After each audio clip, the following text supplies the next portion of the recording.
get this clinic up, and it's kind of a roving clinic. We go where we need to go, so that we're down there 4 times a year doing this, because that will really enable folks to spot trends and maybe fix some things ahead of time. The coolest thing that we're doing this time out is we have a girl.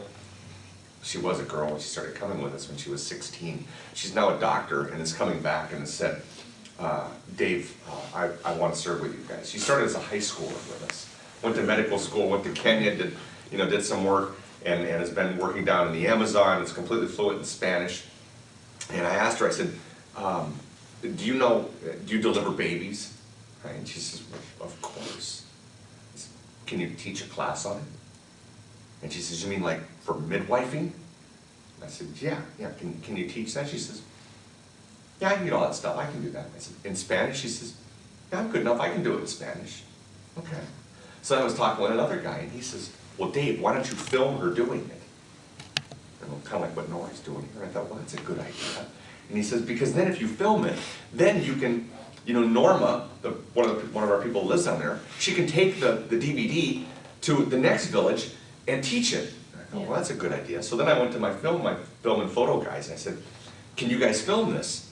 And he says, well, yeah, we could, but why don't you have her film it where she's at? Because then she could edit out all the screw-ups and get it right. So here's what she's going to do. Little Sharon, who still looks like she's 12, right? I mean, I don't know what she's 27, 28, but she looks like she's 12. She's going to film a series of training videos on midwifing up in this eastern Oregon city. And then she's going to come down and show those videos and teach on them and answer questions right there with him, with the folks there. And the hope is that in some of the villages where there's no way they're going to get to town when they're pregnant before somebody's dead, or the baby's there and they don't know what to do and they just do the best they can, which is why we lose these. That we can save some of these kids' lives through something like this. That's kind of our medical deal. And again, I'm saying our hope is to get 4 of these a year. I have one church that I'm still kind of battling with. They have an ongoing medical program, and it's a good program, right? But they have a way that they want to do stuff, and they called me and said, come talk with us. And I went and talked with them, and they said, okay, well, this is all interesting, Dave, but here's the way we do stuff. Right? I always love when people from the outside tell those of us on the inside how they do stuff. And he said, we bring 78 people. Okay? I don't know why they don't bring 80, and I don't know why they don't bring 70, but they bring 78, and we come in and we do a week's worth of ministry. I said, great. And they said, we'd like to do that with you. I said, well, I'll just be honest with you guys, this is where you get jaded, right? You're not giving me any money, so I have nothing to lose here at this point. I'm going to tell you what some folks aren't going to tell you.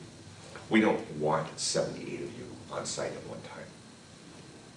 That's just the reality of it. And if you think, as doctors and healthcare professionals, that you're doing a good job with 78 people in 1 week, you're crazy. But they're not going to tell you that because they don't want to lose the money. I said, split your group up into 4 groups of 20 and come 4 times a year.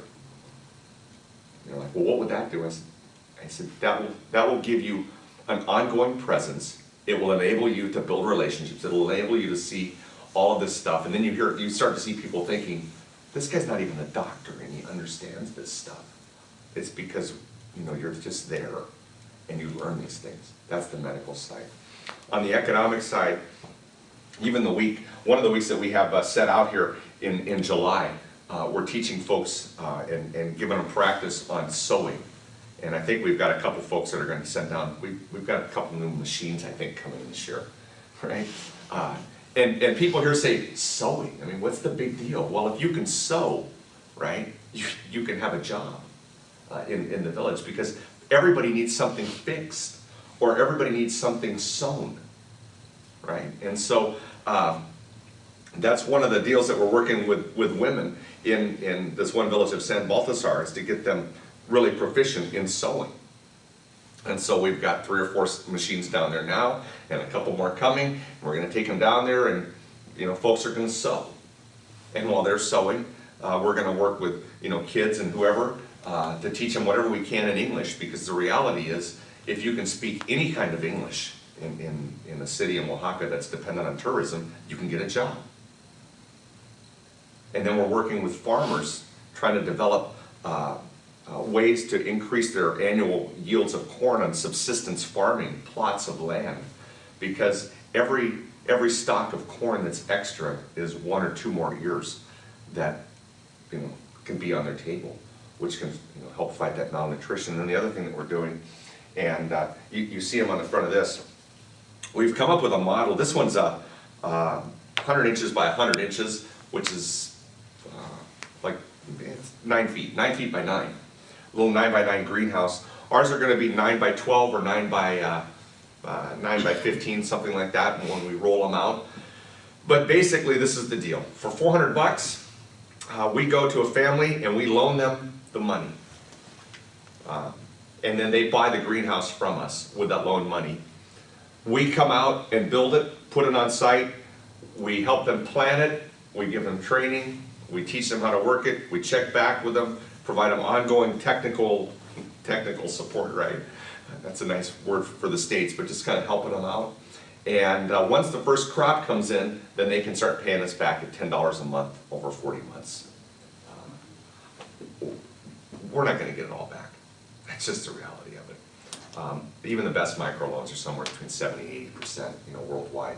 On our first bit, I'll be happy with between 50 and 60. I have looked everywhere for somebody who, might be able to administer this for us, the financial end of it in Mexico, and everybody says, no, we don't work with those people.